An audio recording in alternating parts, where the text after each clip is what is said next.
he'd gifted his mistress a handbag worth $50,000. To me, his wife, he offered a trinket, something cheap, forgettable, almost an insult wrapped in courtesy. So I handed him the divorce papers, clean final.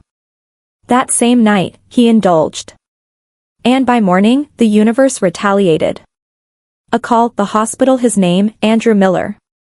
Stroke, partial paralysis, family signature required. I stood in my office, the dawn light pale through the blinds, the phone cold against my ear. He had signed our end only hours ago. Now this. When I arrived, he was a broken sculpture on white sheets, mouth twisted like a poorly drawn line, one eye sagging. And there she was, Emily, drowned in yesterday's glamour, now just tear-streaked and small in rumpled sleepwear, clinging to his bedside like a ghost who'd overstayed her welcome. A nurse entered, voice crisp with purpose. "Miss, please step aside." Mr. Miller's wife, the word fell like a verdict, needs to be briefed on his condition. Emily flushed, receded, a shadow retreating from the light. The doctor turned to me. Medical history? Medications? I answered calmly, high blood pressure, coronary disease. A pause. As for recent compliance, you'd have to ask her. I didn't look at her.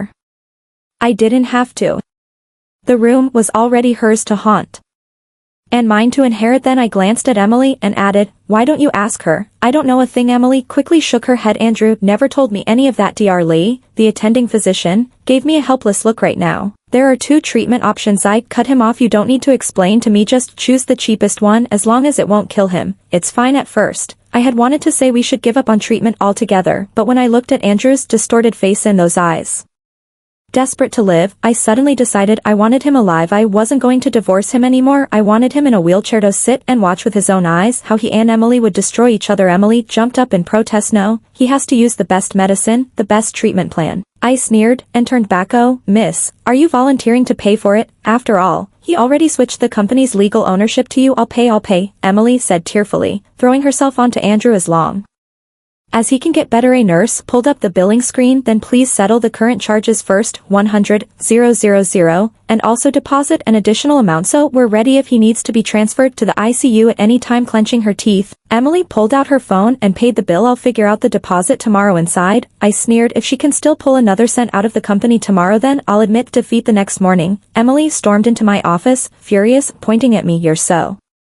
vicious. You must have reported our company for tax evasion." "The company's been shut down. How am I supposed to save Andrew?" I tapped my desk calmly. "Yes, I reported it. If you've got a problem, call the police. I am gonna discharge Andrew. Good dogs don't block the way." I picked up my bag and walked out. Emily stomped behind me. "Andrew hasn't recovered yet. How can you discharge him?" Soon as I finished the discharge papers, Emily came storming into the ward with Andrew's parents. She pointed at me and shouted to them, "Look at how cruel this woman is. Andrew could keep getting treatment and recover, but she's discharging him already without a word." My mother-in-law swung a slap at me. I dodged and she missed, stumbling forward. My father-in-law caught her, then put his hands on his hips and started cursing me. I slapped him back. He hadn't expected me to hit him and he froze, covering his face. I sneered, "Why don't you ask Emily how Andrew ended up having a stroke?" Ever since the two of them started fooling around, Andrew hasn't taken a single dose of his blood pressure medication. The doctor said his stroke was caused by overexcitement. And why was he overexcited? Emily's face turned scarlet with shame, her eyes burning with fury. "It's because you're old and worn out. You couldn't keep your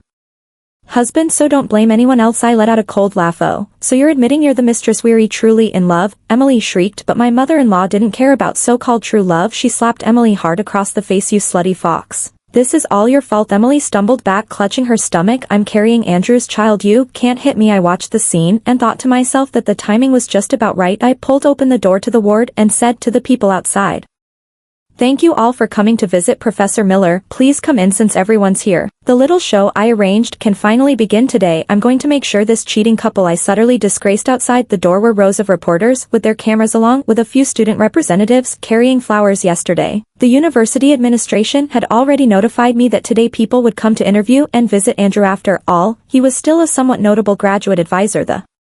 The moment the ward door opened, the room fell into complete silence. I leaned over Andrew and said softly, "Andrew, look, your university leaders value you so much they sent students to visit you and even invited reporters to document our so-called undying love story." Andrew trembled all over, his lips quivering as if he wanted to say something but couldn't. I added, "You don't need to thank me. We went from campus to the wedding aisle together. This is simply what I should do." Emily and my in-laws stared at me in Shock, their mouths hanging open. One of the students was so startled that the flowers slipped from her hands and fell to the floor. Only Zhao Yiming, a reporter from the City Evening News, had eyes that lit up with excitement. I smiled at him and nodded. Reporter Zhao, please just write the truth. Zhao Yiming was famous at the paper for being hard-hitting. Inviting him here today had required a favor from someone higher up. He gave me a small nod, then immediately began his interview with Emily. Miss, when exactly did you and Professor Miller become involved? I heard the Millers were your benefactors. Doesn't this count as betraying their kindness? And when you say you're pregnant with Professor Miller's child, isn't that really just about securing a share of the Miller family zests?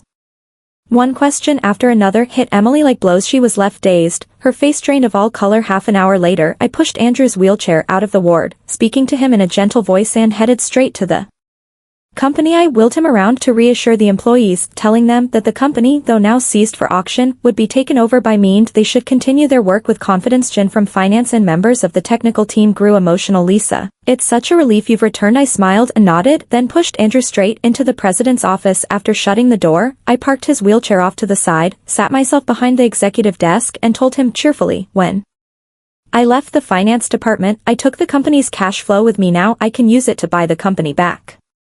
I've always led their empty department myself, while you only ever chased women and fool around. So really, this chair is better suited to me. Andrew's hand trembled as he weakly lifted one finger toward me. I leaned close and said in a soft, almost tender tone, don't worry. Your company will be mine. You and Emily will lose everything. All the pain you inflicted on me, I'll repay double. 2 days later, I went to the university to process my resignation. The dean pulled me into his office looking troubled. Lisa, can you issue a statement? Just say Andrew and Emily's affair was a misunderstanding. This scandal is hurting the school's reputation. She smiled and refused. The dean immediately called Emily into the office, cursed her out, ordered her to apologize to me and handed her a resignation form to sign. He told her to leave on her own. Emily shot me a sidelong glance and whispered smugly, I'm pregnant now. The school can't fire me. So the next day, I summoned her parents from the countryside. Seeing their weary, calculating faces, I smiled and told them, your daughter has hooked a rich man and is carrying his child. She is planning to abandon you both and go abroad. Then I reminded them, Emily shows up at the campus cafeteria entrance every noon. The following day, I wheeled Andrew over to the cafeteria to watch the scene unfold. 2 shabby, raggedly dressed elders appeared, one clutching Emily and crying, the other sitting on the ground wailing. The one on the ground was her mother, who sobbed and complained while passers-by snapped photos. Heartless girl, you've latched onto some wealthy man, yet you won't even look after your own parents either. Get rid of the baby or pay $1 million as a bride price. After all, even a village girl without an education can bring in $200,000 in dowry, and you, a college student, let a man sleep with you for nothing. Emily stood among the crowd, her lips trembling, her face pale as paper. It was dismissal time and the campus was crowded and lively. Someone recognized her. She's shameless. She even dares to show up at school. What kind of parents raise a daughter like that? A woman like her isn't fit to be our advisor. We should all unite to boycott her. The crowd buzzed with angry voices. Andrew made guttural sounds from his mouth. Ahas. If he wanted to speak, I crouched beside him and whispered, Andrew, look, your beloved's parents are here and you can't even go greet them. What a pity. Emily, resourceful as always, pulled out her phone and made a call. Before long, Andrew's parents rushed over, coaxed and dragged her parents away and smoothed over the commotion. I leaned in toward Andrew and said softly, Emily really is a better fit for your family. The moment she got pregnant, your parents treated her like a treasure, unlike me. When I was pregnant and lost the baby, all I got from them were cold stares. They even pressured me to die during my confinement. Old colleagues came by to greet me with relief written all over their faces. They said that Vixen is finally gone for good. Lisa, you really are kind-hearted. Still taking care of Andrew? I gave a faint smile. Of course I'll take good care of him. I want him to watch with his own eyes, as every sin he's committed is repaid one by one. Back then, I held off on pregnancy so I could focus on helping Andrew build his career. I was working full-time and at the same time managing his fledgling company. Later, when I finally conceived, his whole family conspired to push Emily into my place. They even tried to orchestrate my miscarriage. I remember lying there in despair, bleeding, watching them all walk away one by one. Not a single person was willing to call an ambulance to save my child. That was a life that was their family's own blood. Unconsciously, I touched my stomach. My child. Watch from heaven. Your mother will never spare anyone who hurt you. Being forced out of my job was nothing. The real show had only just begun. I would make sure every last one of them wished they were dead. After taking over the company entirely. I hosted a banquet. I personally wheeled Andrew onto the stage, took the microphone and said, "Thank you all for your trust. This company was founded by Andrew and me together. Now that his health requires care, I will protect this empire for him and lead us toward even greater achievements." Flashes from cameras landed squarely on Andrew. His facial muscles twitched and suddenly a string of drool ran down his chin. The scene froze right there. I spent a fortunito push the story onto the trending lists, and the next day the media was flooded with reports about the devoted female entrepreneur who stayed loyal to her gravely ill husband, never forgetting her original vows. The company's stock even surged because of it. Later in my office, I showed Andrew the headline. "See, Andrew, your reputation is ruined. There's no chance of a comeback. Luckily, you can still earn me a bit of sympathy, otherwise you'd be nothing but a waste of food." Just then, my secretary called to say Emily was making a scene at the company entrance. Since she was pregnant, security didn't dare lay hands on her. I told Aunt Wong to push Andrew into a side room, then allowed Emily in. The moment she entered, she dropped to her knees in front of me crying, "Lisa, please save me. No, I was wrong. I went to the hospital today and the doctor said my body can't handle an abortion. But I've now been forced to stop working at the university. How am I supposed to raise this child?" Her words actually made me laugh. "Emily, do you think I'm some saint that I'd take care of my husband's mistress and her child?" she sobbed. "Lisa, I know you can't have children. I'll give birth to this baby and hand it over to you, okay? I'll never see him again as long as you give me some money." "Impossible. Go to your future in-laws," I said coldly. Emily's expression twisted with hatred. "Don't bother those two old miserly wretches. When it comes to money they claim they have none. They want me to give them a grandson without spending a single cent. Lisa, just cut off Andrew's medication, lock him at home and give him enough to eat. The money you save will be more than enough to raise this child. The doctor already told me it's a boy." I couldn't help but wonder how could Andrew's parents be so willing to take Emily in. So it turned out they had confirmed she was carrying a boy. In a way what she said made sense, but I deliberately pressed her. "Weren't you two supposed to be in love? How could you be so ruthless to your precious Professor Miller?" Emily gritted her teeth. "Love with him? He's just an old Monty. Must have been blind in the first place." "Lisa, just think of this as me being your surrogate. You can have a child without pain or trouble and it'll only cost you a little money. What a deal." I tapped the desk slowly. "And it's not impossible, but I haven't let go of the anger in my chest yet, and Andrew's already trying to steal from me. If you help me do one thing, then I'll consider it anything." "Lisa, whatever you want me to do, I'll do it," Emily said quickly, nodding hard. "Really?" I looked at her and smiled brilliantly. "What if I told you to accuse Andrew of forcing you into a relationship?" Emily stared at me dumbfounded. "What?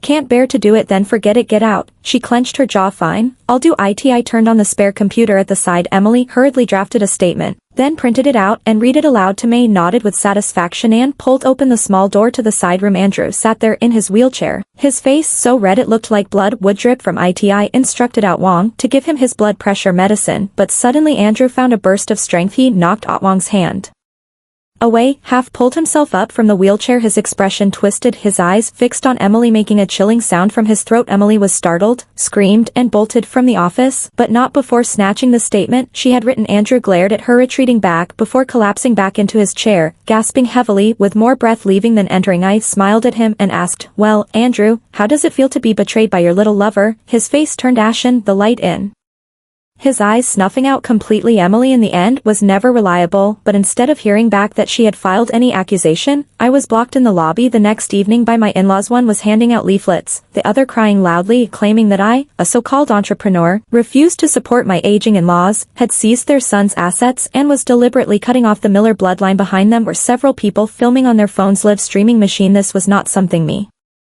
in-laws could have planned on their own. This clearly had Emily's fingerprints all over it. I grabbed a small influencer's phone out of their hand, turned it toward myself and said into the live stream, "Regarding supporting my in-laws, I have transfer records showing I've paid them monthly living expenses after their son cheated on me and fell ill. I stayed loyal, held up the entire company alone and provided stable jobs for hundreds of employees. I've done right by my family and by society. If anyone dares to spread malicious rumors that harm my reputation or the company's, I will hold them accountable to the very end." At that moment, our PR assistant Chanky Analso pulled out her phone to stream live. "This is our CEO, Miss Lisa Shin. When the company was about to be seized at auction, she turned the tide and saved hundreds of us from layoffs, sparing hundreds of families from losing their livelihoods, and yet she still has to face attacks from malicious people, harassment from a mistress and slander from in-laws who don't know the truth. As women, why is it that some live like the sun while others choose to sink into disgrace?" Miss Shin has endured so much. As she spoke, Giantian grew emotional and even started crying into camera. In my heart, I gave her a big thumbs up. Excellent PR skills. I'll raise her salary later. Sensing the shift in public opinion, the crowd my in-laws had gathered began slipping away quietly. My in-laws too were left red-faced and shaken. I glanced left and right and saw they were already planning to slip away. I called out to my mother-in-law, "And Sadie, have to go on a business trip for a few days. It's really inconvenient for me to take Andrew along. Please, you two take care of him for a while." As I spoke, I shoved the wheelchair toward them. Weren't they always preaching about family bonds? Then let them deal with the burden of Andrew and see how long they could endure it. When I finished my work and returned from Haishi, my personal phone was flooded with texts and missed calls, all from my in-laws and Emily. "Where's the nanny? Hurry and send her to my house. Come take Andrew away. I can't take care of him if you don't. I'll throw him out." Every message urged me to come get Andrew. As expected, Emily and my in-laws had ended up living together, though I didn't know what conditions they had negotiated to make her switch sides again. The next morning at work, a man dressed in black with a hat wheeled Andrew up to me, dumped him at my feet, and ran off. Even their own son, once he was no longer useful, was discarded. That was exactly the style of my in-laws. I sighed helplessly and told Aunt Wang, "I'm afraid I'll have to trouble you again." She nodded gently. "It's fine, Lisa. As long as you still have use for him, I'll take care of him." After being stabbed in the heart by Emily, then abandoned by his own parents, Andrew must have felt utterly crushed. Thinking of that made me feel rather pleased. By mid-July, 3 days after Emily's baby was born, my in-laws and Emily showed up at my company carrying the infant and making a scene. My in-laws accused me, shouting, "Why did you sell the house? That's our house promise to our son." Emily shrieked, "That house belongs to us." I tossed the property certificate at them. "This is marital property belonging to Andrew and me. It has nothing to do with you." Emily clutched the baby and lunged toward my in-laws to scratch them. I said calmly, "Look at that baby's complexion. It doesn't look good as a mother. Instead of always coveting other people's possessions, why don't you take care of your own child first?" Security forcibly escorted them out. Back in my office, I turned to Andrew and asked, "Do you also think I'm heartless refusing to give your parents and child a placebo live? If you had ever shown me even a shred of compassion back then, they wouldn't be in this situation today. Do you know, before I confronted you on Valentine's Day, I had already prepared all my exits. Not only was I going to divorce you, I was going to make sure you and Emily were left with nothing, completely ruined. But heaven must have thought I was too merciful, so it struck you down first, forcing you to watch them suffer and yourself be humiliated." The more I spoke, the more exhilarated I felt, and I burst into laughter. Atwang came over, put her arms around me, and comforted. "Melissa, don't be sad anymore. Better days are here under my leadership." The company flourished, its stock price soaring. One day, while I was busy in my office, a former classmate called me in a rush. "Lisa, come to our department right away. We have a special case we can't handle. Only you can." Before I could respond, she hung up. With no choice, I drove straight to the Provincial Children's Hospital. I never expected the special case would turn out to be Drew and Emily's baby. That day at the company, I had caught a glimpse of the baby and casually remarked that he didn't look well. Who would have thought?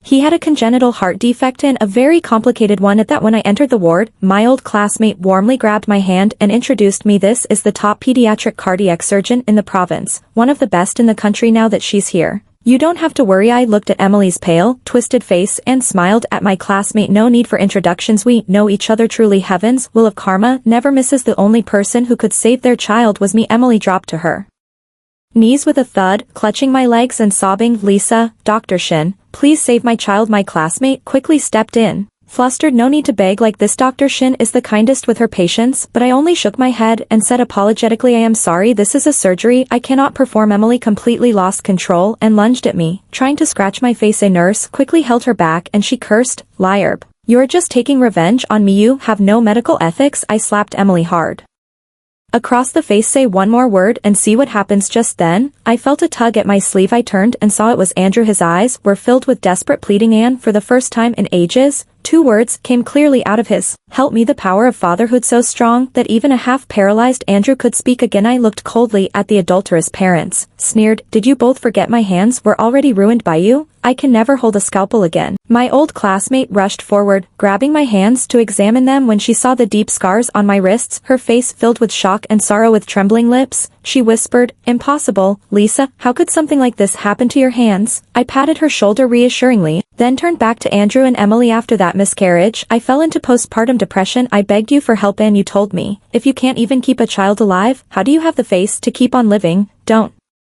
forget, Andrew, you were busy with your startup and still holding your university post. I was working as a surgeon in the hospital while also helping you manage your new company. I was running myself ragged. We were married for years before I finally conceived." That day was a weekend. I had taken a nap at my in-laws' house before I even opened the bedroom door. I overheard them chatting happily in the living room. My mother-in-law said, "I can tell by the shape of her belly and the date she conceived, it's definitely a girl. We can't keep it," Emily argued, "but her stomach is already big. It's too late to get rid of it." My mother-in-law replied, "Then we'll just make her miscarry by accident. If we want a boy, it'll have to be Emily. She looks like the type to carry sons." Andrew only coughed and said, "Keep your voices down. What if she hears?" The fury rose up in my chest. I pushed open the door, and in that instant he slipped and fell hard to the floor. A rush of warmth spread between my legs and I knew immediately something was terribly wrong. I looked up for help, but my in-laws quickly grabbed Andrew and dragged him out, saying they were going shopping. Emily sat on the couch watching TV. I begged her, "For the sake of all the times I was good to you, please make a call for me." She just said, "Wait until this episode is over." The floor was slick with blood, my slipper soaked. Even a fool would know what was happening. Enduring the searing pain, I crawled back to the bedroom, dragged myself to the bedside, grabbed my phone, and dialed 911. It was too late. The baby couldn't be saved. The doctor told me I might never be able to have children again after the miscarriage. I sank into severe depression. Andrew sneered at me, "You couldn't even keep our baby alive. If you don't want to live, then just go die." For someone battling depression, those words were the final straw. I slit my wrists. In the end, it was only because my parents couldn't reach me by phone and rushed to my in-laws' house that I was taken to the hospital. My life was saved, but my hands were ruined. I remember lying in the hospital bed looking at my parents who had aged overnight. Their hair turned white, and I made up my mind to fight back. I took my medication regularly and my depression slowly improved. I resigned from my position as a surgeon and took a token post at the university convenient from Pinot for collecting evidence of Andrew's affair in front of him. I pretended to be defeated and resigned to fate. When my in-laws accused me of being unable to bear children, I put on a look of shame. At the height of his arrogance, I quietly withdrew from the company's finance department, taking the cash flow with me. I spent a year setting up my plan, watching as they became bolder right under my nose. The Valentine's Day gift was only a spark. The truth was, I had already gathered the evidence of his affair and of the company's tax evasion. Once he signed that divorce agreement, he would have been left with nothing. Who could have guessed he would suffer a stroke and be paralyzed? And who could have guessed that one day the bastard child he had with Emily would need my ruined hands to survive retribution? The irony was so sharp, I couldn't hold it. I burst out laughing, tears streaming down my face. Emily's face went ashen and she collapsed onto the floor. My old classmate supported me out of the ward while Aunt Wang silently pushed Andrew behind us. Once I had calmed down a little, I told Aunt Wang, "Just stay here at the hospital with Andrew. Let him spend more time with his son." Since my hospital had collaborative projects with me, I happened to pass by the ward one day and on a whim went in to check. Before I even reached the door, I could already hear Emily's furious screams echoing down the corridor. "Get out, you useless cripple. What good are you? You're just here to watch our child die. Why don't you go die yourself?" Through the window, I saw Emily slap Andrew across the face while he sat helplessly in his wheelchair. Aunt Wang came toward me with a kettle of hot water, pulled me aside, and said softly, "The baby is getting weaker every day. Emily has no money left to pay for treatment. Your in-laws came once empty-handed, barely sat down before they rushed off again, claiming they'd raise money after that. Emily hasn't been able to reach them. That's just how they are. Once the child became a burden, they saw no value left in her and quickly ran. A piercing alarm suddenly blared from the monitor inside the room. Emily's shrill voice followed my son, my baby. Doctors and nurses rushed in. Her cries turned into heart-wrenching wails. Aunt Long and I stepped inside ready to take Andrew away, but Emily ran over and grabbed onto Andrew's wheelchair screaming, "It's all your fault. If you were already useless, why did you keep taking your medication? You made me pregnant. This is all your fault. You killed my child. You owe me his life." He shoveled and trembling. Andrew suddenly forced himself upright out of the wheelchair. A vein bulged at his temple. His face twisted in rage and he grabbed Emily by the collar with surprising strength. His throat rasped out broken words. I motioned to Aunt Wang to step aside and let the two of them tear each other apart, but Andrew's illness had already drained him. By the time the hospital security rushed in and separated them, he had collapsed back into the wheelchair unconscious, while Emily, hysterical, slapped him again and again. A doctor came to me and asked how they should proceed with resuscitation. Andrew rasped faintly, "Forget it. Don't waste the country's resources. Just put me in a regular ward and prepare the organ donation papers." Andrew clung to life in the general ward for 3 days. On the third, Aunt Wang called me in a panic. "Mission, Andrew suddenly regained consciousness. He keeps shouting for you." I thought perhaps he had some hidden assets I didn't know about, so I went to the hospital to ask. The moment I walked in, tears streamed down his face. I asked bluntly if he had any property tucked away, but the bastard only whispered 3 am sorry before his head lolled to the side. He was gone after Andrew's death. I held a press conference. Ito announced that all of our joint assets would be used to establish a foundation for children with congenital heart disease. I had devoted the first half of my life to this field. Even though my hands were ruined, I still wanted to do something meaningful too. Weeks later, Andrew's parents came to see me. I sat tapping the desk. Looking down at them from above, his mother was the first to speak, her tone ingratiating. "Lisa, we helped you get rid of that slut. Emily, we forced her back to her hometown and made her parents marry her off to some old bachelor just to get a dowry for her brother. Now she's living a miserable life. That old man beats her every day." She bowed slightly, her voice full of flattery. "But we're old now. We have no house, no money, and we need support." I let out a dry laugh. "The law doesn't require me to support my in-laws. If you want financial support, go ask your son." Andrew's father's face flushed red as he stood up, angry. "Are you cursing us to die?" I took out a shoebox and placed it in his hands. "Andrew's ashes are inside. Hold them carefully from now on. Your family of 3 is reunited. I have nothing more to do with you." Then I called for security to escort them out in order that they never be allowed inside again. After Andrew's death, I kept Aunt Wong by my side. My work was too busy and she took meticulous care of my daily life. One day, when she returned from visiting her aunt in Aslam on the edge of the city, she told me what she had seen. "I ran into your in-laws. They were bent over rummaging through garbage bins. They look at least 10 years older." I asked my aunt and she said they've been renting Otney's storage garage for 80 yuan a month, living there for years now. They had no running water, no electricity, and survived by picking through trash. I only smiled and said nothing. If Andrew hadn't cheated, if they hadn't plotted against me back then, they could have had a peaceful and secure old age. People can't be too greedy. Those who cross the bottom line will only face the consequences. Extra chapter. Andrew's perspective. When Lisa Chun brought up divorce that day, I wasn't surprised. I knew the truth couldn't stay hidden forever. My affair with Emily must have already been exposed. So on Valentine's Day, when I signed the divorce agreement, I even felt a sense of relief. As long as we went to the civil bureau to finalize the paperwork, I could be free of that strong and domineering woman forever. But what I never expected was that the very night I went too far with Emily, forgetting to take my medication, I would suffer a stroke and end up paralyzed. When Emily insisted at the hospital that I should be treated with the best medicine, I actually thought I hadn't loved the wrong person. At the very next day, Lisa came to process my discharge and right in front of reporters exposed my affair with Emily. She hated me, but she wouldn't let me die. She pushed me to watch Emily being humiliated, pushed me to attend events where I was paraded under the spotlight. My crippled, pathetic state on display so she could leverage it for sympathy and resources. In those moments, I hated Lisa even more and longed all the more for the gentle Emily. But that day in the office, when I heard Emily urging Lisa to cut off my medication, saying she had been blind to ever be with May, felt like I was going insane. Later, when Lisa dumped me at my parents' house for a few days, I was tormented and humiliated by my own parents and Emily, one after another. Only then did I realize the only person in this world who had ever truly cared for me was Lisa, and I had thrown her love away with my own hands. My body was shackled by paralysis, but my mind suffered endlessly. That day at the hospital, when Emily begged Lisa to save her child, I also pleaded with Lisa. Maybe she thought it was because I still loved Emily, but it wasn't. I looked at Emily's frantic face and was reminded of Lisa's face the day she miscarried Lisa, and I had buried our own child with our selfishness, and now the child I had with Emily also died because of me's death approached. I knew my life was steeped in sin. It was too late for redemption. The words "I'm sorry" left my lips, but far too late. The end.